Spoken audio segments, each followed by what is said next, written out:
বৃন্দাবনম গোবর্ধনম যমুনা পুলিনানি চ ভিক্ষাসি দুত্তমা প্রীতি রাম মাধবয়োর নৃপ। বলরামের মনে আর কৃষ্ণের মনে আনন্দের উৎপন্ন হয়, আনন্দিত হতে লাগলেন। কি করতে লাগলেন বৃন্দাবনে?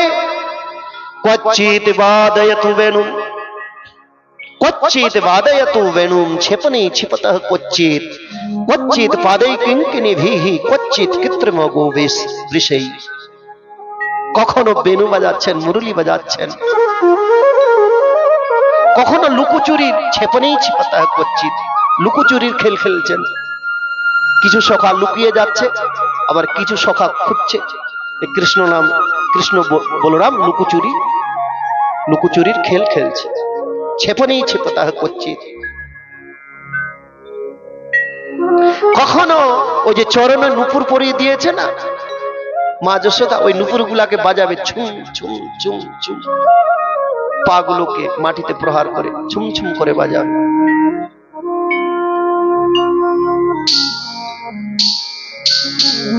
এইভাবে বৃন্দাবনে বিচরণ করছেন ভগবান। একদিন এক অসুর আসলো, বৎসাসুর, বাছুরের রূপ নিয়ে। সংক্ষেপে বর্ণন করব। বাছুরের রূপ নিয়ে আসলেন এক অসুর, বৎসাসুর তার নাম, কংসের। সেই বৎসাসুরকে বধ করলেন ভগবান, বকাসুরকে বধ করলেন। সবেই বকো নাম মহান সুর বকা রূপত ধৃক আগত্য সহসা কৃষ্ণম তীক্ষ্ণ তুণ্ড গ্রসত বলে। বকাসুর যখন আসলেন, বকাসুরকে দেখে গোয়াল বালকগণ বলতে লাগলেন, এত বড় বক, বাপরে বাপ, কখনো দেখি নাই। কৃষ্ণ বললেন, এ অসুর রে ভাই, এ কোনো সাধারণ বক না।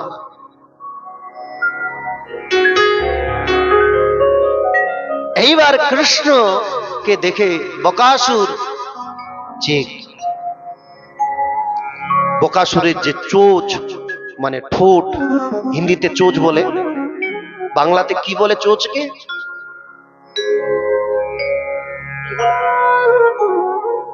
চোচ, হিন্দিতে চোচ বলে, ঠোঁট, বাংলাতে ঠোঁট।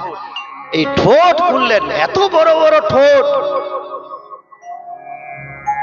কৃষ্ণকে খেয়ে ফেলবেন।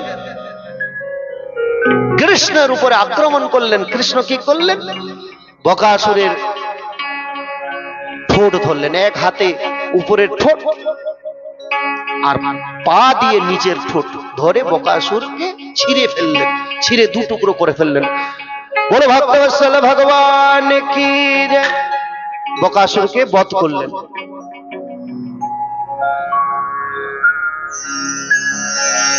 এইবার একদিন কি হলো, অঘাসুর এসে গেল। অঘাসুর, অজগর সর্প, অজগরের রূপ নিয়ে অঘাসুর আসলো। মুখ খুলে ব্রজে বসে রইল, এত বিশাল বড় মুখ, গুফার মতো, গুফার মতো দেখতে। এই অঘাসুরকে দেখে সমস্ত গোয়ালবাল বলতে লাগলেন, এত সুন্দর গুফা রে ভাই, কখনো দেখি নাই, এ তো নতুন গুফা, এতদিন তো দেখি নাই। এ ভগবান বুঝি আমাদের জন্য পাঠিয়েছে, আমাদের খেলাধুলা করার জন্য, চলো ওই গুফাতে প্রবেশ করি। সমস্ত গোয়াল বালক ওই মানে অজগরের মুখে প্রবেশ করতে প্রস্তুত নিলেন। কৃষ্ণ মানা করলেন, যাসনি রে ভাই, যাসনি, ও অসুর। গোয়াল বালকগণ বলতে লাগলেন, যদি অসুর হয়ে থাকে তো তুই বাঁচিয়ে নিবি আমাদের। কৃষ্ণের প্রতি বিশ্বাস রাখতেন, কৃষ্ণের প্রতি বিশ্বাস রাখতেন গোয়াল বালকগণ। ভক্তকেও কৃষ্ণের প্রতি বিশ্বাস রাখতে হয়, দৃঢ় বিশ্বাস, সাধারণ বিশ্বাস নয়, দৃঢ় বিশ্বাস। ভক্তকে বিশ্বাস করতে হবে, কৃষ্ণ আমার রক্ষক আর কৃষ্ণ আমার রক্ষা করবেন। কৃষ্ণ সেবা থেকে কখনো বঞ্চিত হবেন না ভক্ত।